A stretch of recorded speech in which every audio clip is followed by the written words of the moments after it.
দক্ষিণ এশিয়ায় ভারতের একচ্ছত্র প্রভাব আর আগের মতো অটুট নেই। ছাত্র জনতার প্রবল জনরোষের মুখে ২০২৪ সালের অগাস্টে শেখ হাসিনা পালিয়ে ভারতে চলে যান। হাসিনা সরকারের পতনের পর থেকেই ঢাকা নয়াদিল্লির সম্পর্কে দূরত্ব তৈরি হয়। রাজনৈতিক পট পরিবর্তনের পর থেকেই সেই দূরত্ব ক্রমেই দৃশ্যমান হতে শুরু করেছে।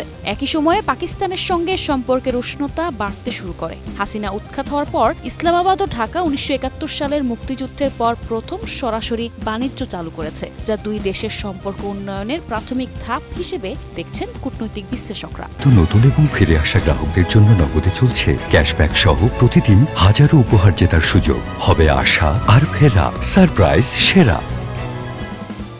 এদিকে ইসলামাবাদে বাংলাদেশ ও পাকিস্তানের বিমান বাহিনী প্রধানদের মধ্যে বৈঠক অনুষ্ঠিত হয়েছে ৬ জানুয়ারি। সেই প্রেক্ষাপটে ধারণা করা হচ্ছে পাকিস্তান ও বাংলাদেশের বিমান বাহিনী প্রধানদের আলোচনা দক্ষিণ এশিয়ার রাজনীতিতে ও কূটনৈতিক মানচিত্রে এক নতুন বাস্তবতার ইঙ্গিত এটি।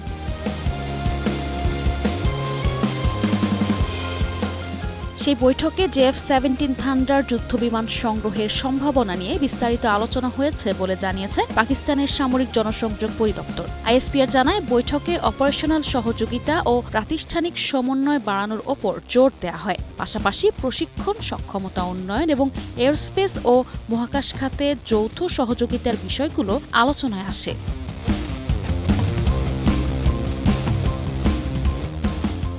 JF-17 থান্ডার হল চীন ও পাকিস্তানের যৌথভাবে তৈরি করা একটি মাল্টি রোল যুদ্ধবিমান। এর আগে ২০১৯ সালেও ভারতের সঙ্গে সামরিক সংঘাতের সময় এই যুদ্ধবিমান সক্ষমতা প্রমাণ করে বলে পাকিস্তানের সংবাদ মাধ্যম ডনের প্রতিবেদনে বলা হয়।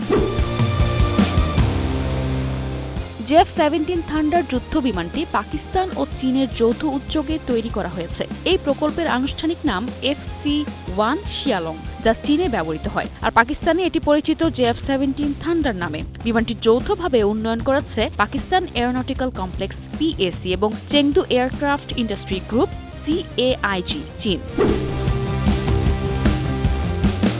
চীন পাকিস্তান যৌথভাবে নির্মিত JF-17 থান্ডার একটি আধুনিক বহুমুখী যুদ্ধবিমান, যা কম খরচে কার্যকর যুদ্ধ ক্ষমতার জন্য পরিচিত। এটি শক্তিশালী রাডার, আকাশ থেকে আকাশ ও আকাশ থেকে ভূমিতে আঘাত হানার সক্ষমতা এবং আধুনিক মিসাইল ও স্মার্ট বোমা বহনের সুবিধা একে চতুর্থ প্রজন্মের একটি নির্ভরযোগ্য ফাইটার জেটে পরিণত করেছে। রক্ষণাবেক্ষণ ব্যয় তুলনামূলক কম হওয়ায় উন্নয়নশীল দেশের জন্য এটি অর্থনৈতিকভাবে লাভজনক। আর বাংলাদেশ যদি JF-17 সংগ্রহ করে, তবে বিমান বাহিনীর আকাশ প্রতিরক্ষা ও আক্রমণ সক্ষমতা উল্লেখযোগ্যভাবে বাড়বে। পাশাপাশি চীন ও পাকিস্তানের সঙ্গে সামরিক সহযোগিতা আরও জোরদার হওয়ার সুযোগ তৈরি হবে।